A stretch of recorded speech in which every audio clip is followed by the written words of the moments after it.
This is pretty straightforward.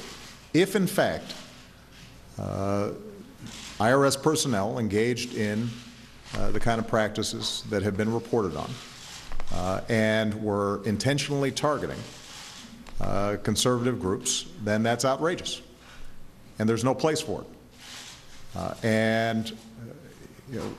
They have to be held fully accountable because the IRS, as an independent agency, requires absolute integrity, and people have to have confidence that they're applying it in a nonpartisan way.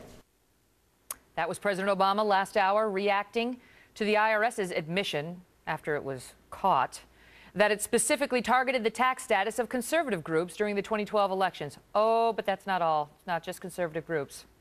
The news first broke on Friday. We brought it to you here, and we have since learned that the IRS's actions went much further than was originally first reported. An Inspector General's report. See, they were working on this, examining the IRS, and it was determined that they had done some things. And then came the sudden admission. They find that this practice started back in early 2010 with the IRS looking into Tea Party and Patriot groups. Oh, but that's not all.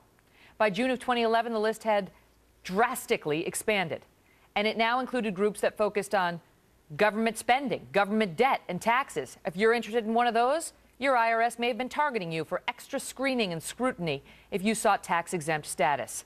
Lou Dobbs is host of Lou Dobbs Tonight on the Fox Business Network, and that's not all. They wanted extra scrutiny and information on groups whose goals included limiting government and educating on the Constitution and Bill of Rights.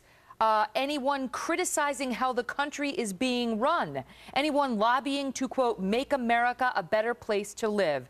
And so my question to you is, does the president understate it when he calls this, quote, outrageous? What is outrageous is that the president of the United States this morning stands before the American people and lies through his teeth. That is what is outrageous. How did he lie? This president said, if we find out that they did these things, there is no if. The president must have forgotten that the Internal Revenue Service took the extraordinary step last week and admitted doing these things and apologized for doing these things. And then this president, as if he's sitting in a dentist chair and would have great reluctance, says that if they are found to have done these things, we will have to hold them accountable, as if that would not be his first and immediate and urgent action to take. This is a president who has lost his way, and the demeanor of this president in this press conference, angry and I absolutely as intransigent in his viewpoint that nothing, move along, there's nothing here. Certainly on Benghazi we saw that. But let me ask you, because the president said, I didn't know anything about it. I don't know about the IRS. Now they're saying that the senior leadership at the IRS, I didn't know anything about it. On the heels of Hillary Clinton, I don't know anything about those extra requests for security in Benghazi, Libya.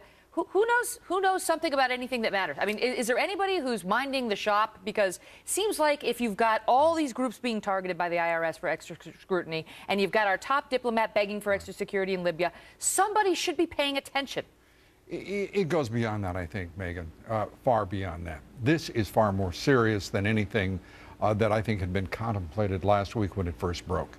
This is an agency with an enemies list. This is Nixonian. This is a president whose inner Nixon is being revealed. This is a government that is out of control. But the IRS thing is not tied to him yet. The IRS is tied to him in the following way. He is, in fact, responsible for the nomination and the actions of the Internal Revenue Service, as is former Treasury Secretary Timothy Geithner. This is not an agency that exists, as he puts it, independently. The commissioner is appointed by the President of the United States. Schulman, previously there, he and the rest of the administration been talking about, he was appointed by George W. Bush. Yeah.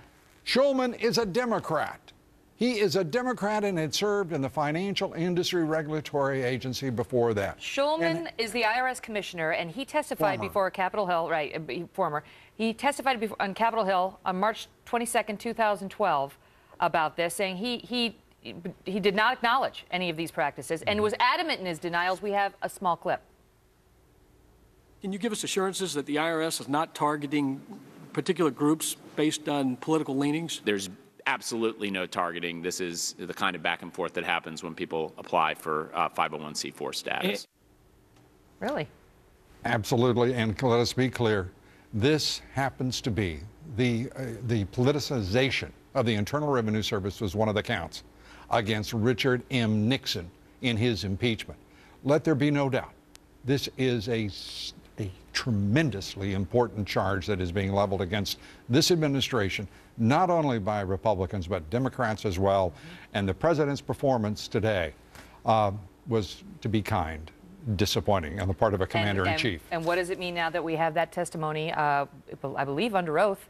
We're going to talk to a special prosecutor about IRS and Benghazi next hour.